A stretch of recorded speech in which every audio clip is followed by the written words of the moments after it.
দায়িত্ব সুপ্রিম কোর্টের এবং হাইকোর্টের আপাতত সিবিআই এর হাতে নারদা সারদা বকটুই ছিল, এখনো রয়ে গেছে, 9 বছর পেরিয়ে গেছে।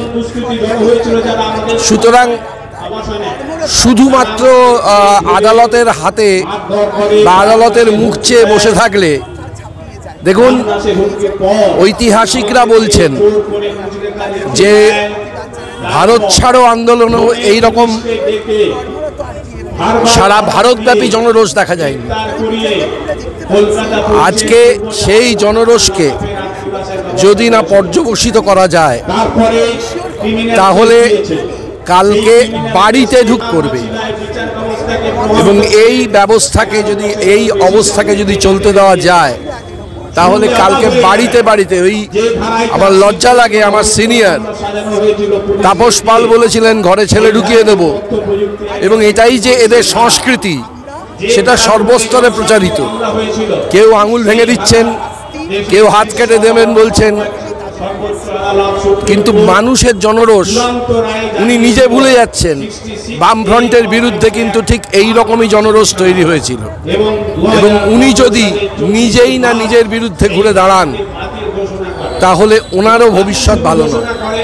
কেউ কোনোদিন দেখেছে মুখ্যমন্ত্রী স্বাস্থ্যমন্ত্রীর পদত্যাগ চাইছে, স্বাস্থ্যমন্ত্রী পুলিশ মন্ত্রীর পদত্যাগ চাইছে? কি মনে করেন আমাদের মানে দুগ্ধপোষ্য শিশু? রাজ্যের মানুষকে কি মনে করেন?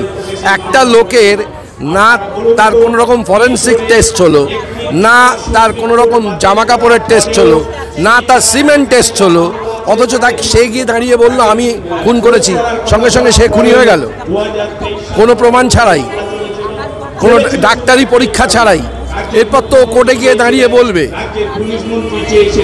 সুতরাং এরকম দুগ্ধপোষ্য শিশু মনে করার কোনো কারণ নেই মানুষকে।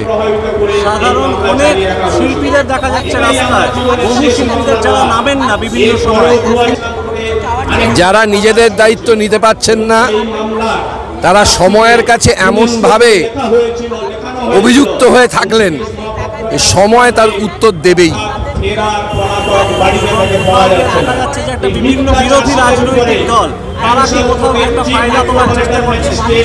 সে তো তুলবেই, কিন্তু আমি তথাকথিত বামপন্থী দলগুলোকে বলি যে মানুষের এই জনরোষের সঙ্গে তারা থেকে জনরোষকে আরো মানে স্ফুলিঙ্গ থেকে অগ্নিশিখায় পরিণত করবে, সেই চেষ্টাটা আমি দেখতে পাচ্ছি না বলে আমি খুব হতাশ।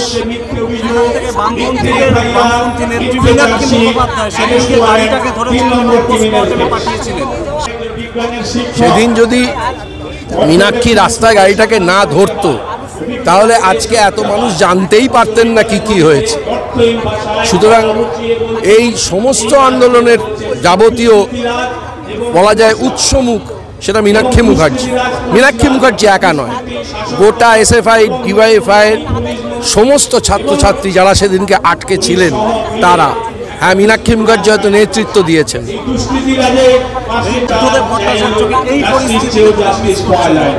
এর আগেই তো দেখেছেন